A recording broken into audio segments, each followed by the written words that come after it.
Hello, it's time for the news, news bulletin here on Luntha television. My name is Abraham Musa. Our top stories. Pope Francis says the desire for eternal youth and unlimited well-being is delusional conceit. Chinese government reaffirms its commitment to work with Malawi in achieving developmental agendas. Concerned citizens back Parliament on the move against the delivery of justice in the Gum filling station saga. And in other news, Sierra Leone violence condemned as curfew imposed.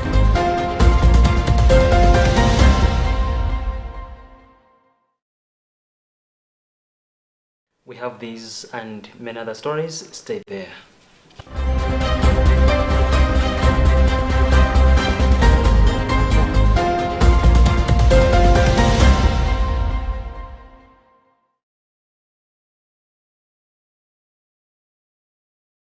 Pope Francis said on Wednesday that it is delusional to try to stop the natural passage of time in pursuit of eternal youth and unlimited well-being. Speaking at his live-streamed general audience in Vatican City's Paul VI Hall, the Holy Father pointed out that from the Christian perspective, the passing of time is not a threat, but it is a promise. We have more in this Catholic News Agency report being read by Bridget Manoka. The Pope underlined that life on earth is best understood as an officiate, a preparation for an eternal life in heaven that will be superior to the time of our mortal life. He said, "We are apprentices of life who, amid 1,000 difficulties, learn to appreciate God's gift, honoring the responsibility of sharing it and making it bear fruit for everyone." Pope Francis added that we are imperfect from the very beginning and we remain imperfect up to the end. He explained that life is not meant to be wrapped up in itself in an imaginary earthly perfection. With this reflection, Pope Francis concluded a cycle of catechesis on old age that he began on February. He then underscored that old age should be a time of expectation that brings one closer to life's fulfillment in God. The Holy Father said that the fulfillment of God's promise, the relationship it invited, the space of God which Jesus prepares for us with the utmost care, is superior to the time of our immortal life. That was Bridget Manoka with a Catholic News Agency report. The body of late Abraham Musa, father to Archbishop Thomas Luke Musa of the Catholic Archdiocese of Luntha, has been laid to rest today at Iba village in Mangochi district. Well, we have more on this story with our reporter Helbert Kalanda, who was there this afternoon. A somber mood has engulfed Mangochi East constituency, where the late Abraham Musa, who is the father to Archbishop Thomas Luke Musa, is being laid to rest here at Iba Cemetery in the area of Traditional Authority Jalasi. Before the burial ceremony, there was a Eucharistic Mass which took place at Lusolongwe Primary School ground, and people who spoke about the late Abraham Musa during this Eucharistic Mass described him as a gentleman who was kind, and he has always lived his words.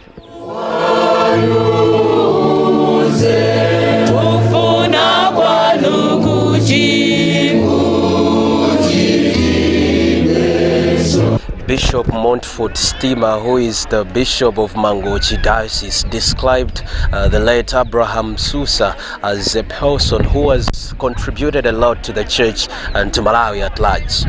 Utenga umene akutipatsa pano ndionera kuti tonsefe tikadzasiya moyo uno tikupita kwa Mulungu, mizimu yathu tonsefe ndimene tidzakhalire monga mmene takhalira pano, ulendo pamaso pa Mulungu.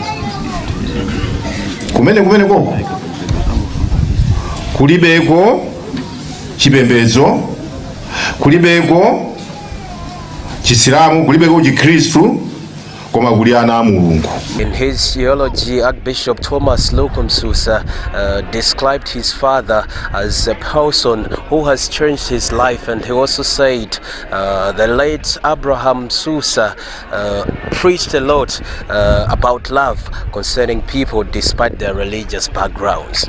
Tikhale limodzi, tizipemphera limodzi, tidzakhala mu mtendere. Chifukwa Akhristu nganyoza Asilamu aja mwandinyoza ine. Simwanyoza abale anga. Sijonjo. Nditu Akhristu mwati wa Asilamu achabe. Ndiye na Asilamu achabe ndi abale anga. Zikwenda mukunyoza so ine. Sijonjo.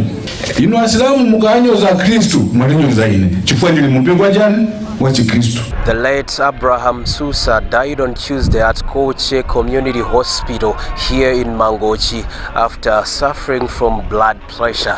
For Luntha News in Mangochi, my name is Helbert Katanda.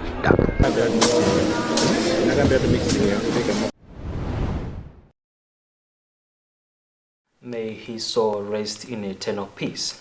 Moving on, Chinese government through its new ambassador to the government of Malawi, Long Zhou, has reaffirmed its commitment to providing technical support for attainment of economic, political and trade developments.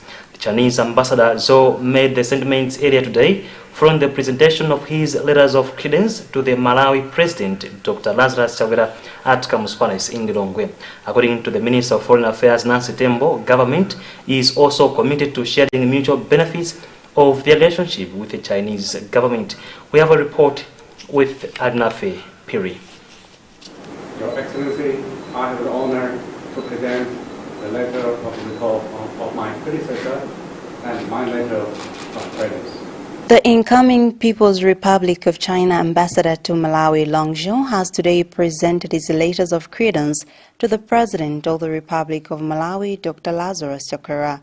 The two deliberated on a number of issues that border on the Malawi-Sino bilateral ties and how best they can be strengthened to benefit the people of China and Malawi. According to the new ambassador, the government of China reaffirms its commitment to work with the government of Malawi in areas of infrastructure development, trade, cultural and academic exchange, tourism, health and agriculture, among others. Since the establishment of diplomatic relations 15 years ago, we have witnessed steady and sound development of our relations. With practical cooperation deepened and advanced, and the friendship between two peoples deepened.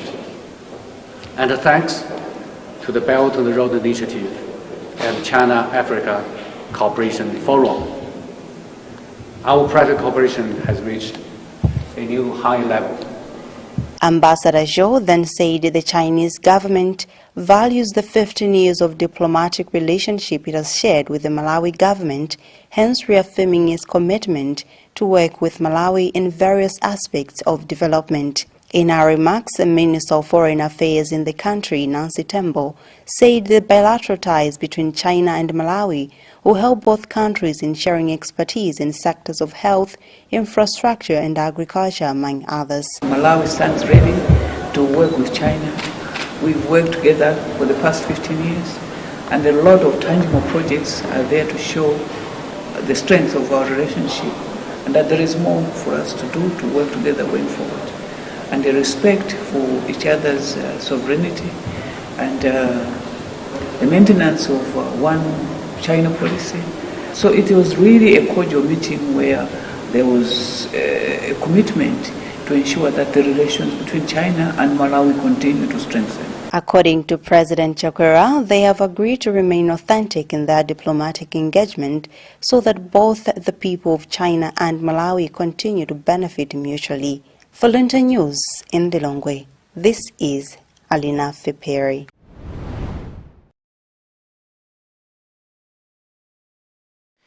Government has lauded the collective responsibility that has been displayed during the administration of this year's Junior Certificate of Education examinations, noting that it has contributed to its success as there have not been any recorded malpractices.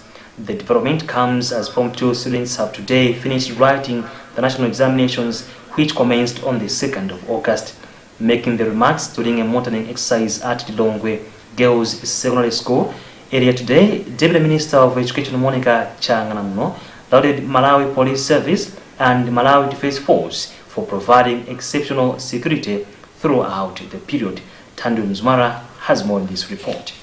Officials from the Ministry of Education in the country have, since the onset of this year's Junior Certificate of Education examination, been visiting different schools to ensure that there is well preparation and that the exams are leakage-free and administered professionally, following all standards with watertight security from delivery, administration and collection back to marking centres. Speaking after monitoring the administration of the exams at Lilongwe Girls Secondary School on the last day of the exams, which commenced on the 2nd of August, the Deputy Minister of Education, Honourable Monica Changanamuno, applauded the collective responsibility that has been shown in safeguarding sanity in the exams administration, noting that this has contributed to the reduced cases of absenteeism and leakage.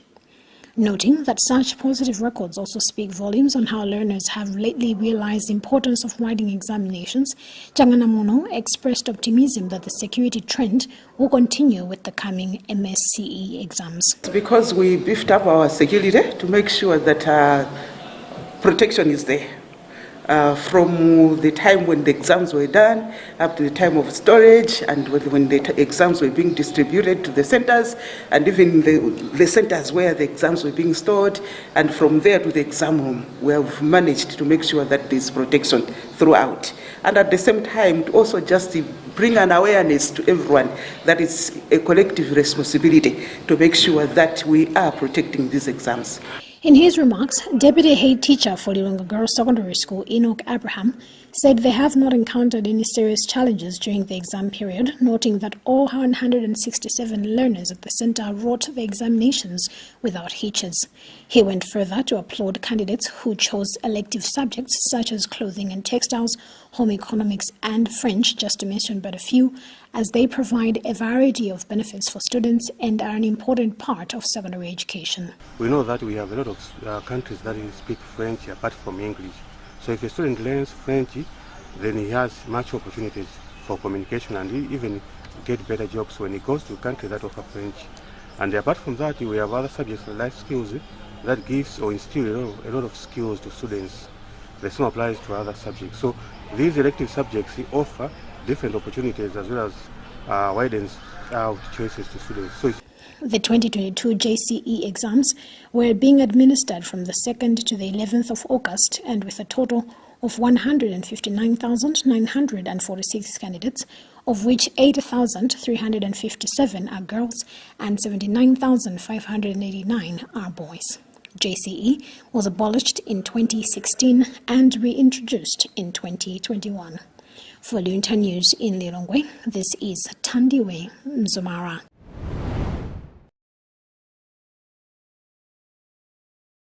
Balaka District Hospital has launched the third round of polio vaccine with expectations of having over 8,000 children vaccinated.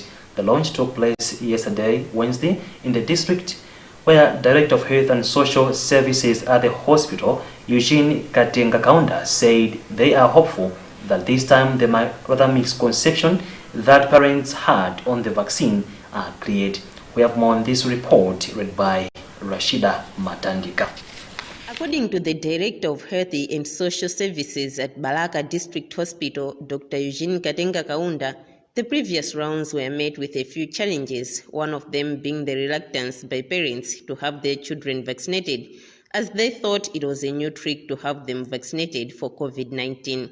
Kaunda said the misconception has been cleared and they are hoping for a change. There were those misconceptions that maybe we have used another way to have their children get the COVID vaccine. As you are aware, they were reluctant to receive the COVID vaccine. So those were some of the misconceptions which parents had. But through the initiatives, the sensitization and the like, I think this time around they have understood that this is a different vaccine altogether. So we are sure to reach the target for the district. In his remarks, the chairperson for Balaka District Council, Fero Kambili, acknowledged the challenges and said there are new measures that have been put in place to make this round a success. Actually, as Balaka District Council, here we have come to launch this campaign as one way of making sure that our communities in Balaka are protected from the disease of polio. We are so glad, we are so happy because this is a plan that we made. So that earlier on we made 2 campaigns, but we had some challenges. But this time around, we have put aside some measures so that we make sure all the communities, all the children have been vaccinated properly. The vaccine is targeting children under the age of 5 countrywide. For Luntha TV in Balaka, this is Rashida Matantika reporting.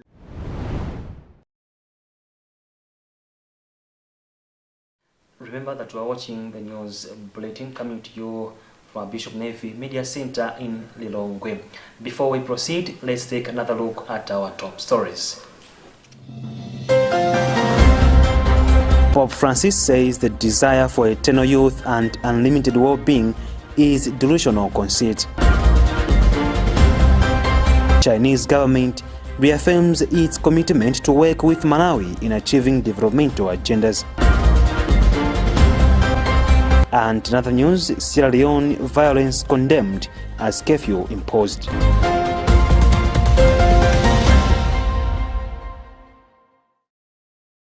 Moving on, a group of concerned citizens has backed the Parliament's move to summon Justice Ken Manda over reports of unfairness in the administration of justice in the case involving GAM Investments and Fuels owner Gelson Mkweza and Masters Group of Companies Managing Director Alfred Gangata, where Mkweza lost his filling station to court judgment. Leader of the group, Redison Munlo, had told journalists in Lilongwe earlier today that Parliament's arrangement to summon Manda is not wrong, as it needs to provide checks and balances to other arms of government. Last week, parliamentarians passed a resolution that the Judicial Service Commission must be summoned and appear before the Legal Affairs Committee of Parliament over what they say illegal and dubious sale of a filling station. This is part of what Munro had to say. We are backing Parliament because Parliament is there because of us. We have members of Parliament who are coming from our constituencies across the country. So, and the Parliament, for debating on that issue, it was because of the outcry from Malawians. We saw it necessary that the Parliament had nothing apart from what they did.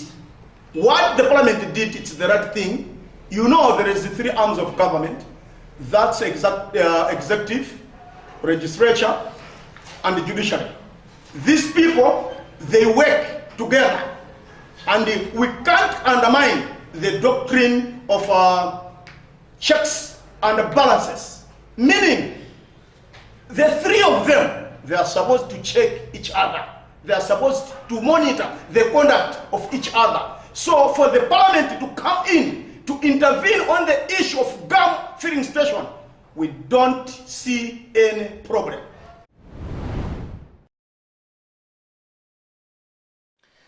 Former President Peter Mutharika, who is also the leader of the Democratic Progressive Party, DPP, has denied that his wife, Gertrude, has endorsed the party's vice president for the Eastern Region, Bright Msaka SC, as the candidate to represent the party in 2025.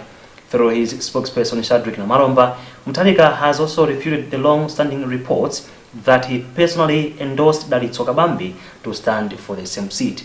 Fades Chizombe reports. In a statement dated 11 August 2022 that the party has released and signed by the party spokesperson Shadrack Namalomba, stated that allegations that the former First Lady has endorsed Brady Msaka as the party's president in the coming presidential elections is not true and no one has been accepted or rejected. Namalomba stressed that Mutharika follows the rules governing the party and that all positions will be chosen at the party's General Assembly, which will be held in 2023. Wrong. Very wrong, because the campaign time hasn't been announced, the convention date hasn't been set up yet, And it is very wrong, because that is very divisive. When you have people now, 6-7 people going around and campaigning, you create camps. It is not in the interest of the president to facilitate the creation of camps running behind individual candidates. That is why the president is saying at the appropriate time there will be an announcement that the convention date is this particular date, and now everyone is free to now campaign. I must also hasten to add that it is the freedom of everyone to express interest to contest. But that must be done in such a way that we do not create division in the party. And also it must be done in the way that we should not bring the name of the president into disrepute as the way it is now, where people are saying the president has endorsed a particular candidate. No, that should not be happening, because the president hasn't endorsed anyone. There has been resilience in the party since it came out of the government in terms of positions of who will replace Mr. Mutharika if he was to retire from politics, as some political experts have been saying. Democratic Progressive Party DPP came in office in 2004 and was taken out in 2020 by the Tonse-led government. Reporting for Luntha News in Lilongwe, this is Fales Chizombe.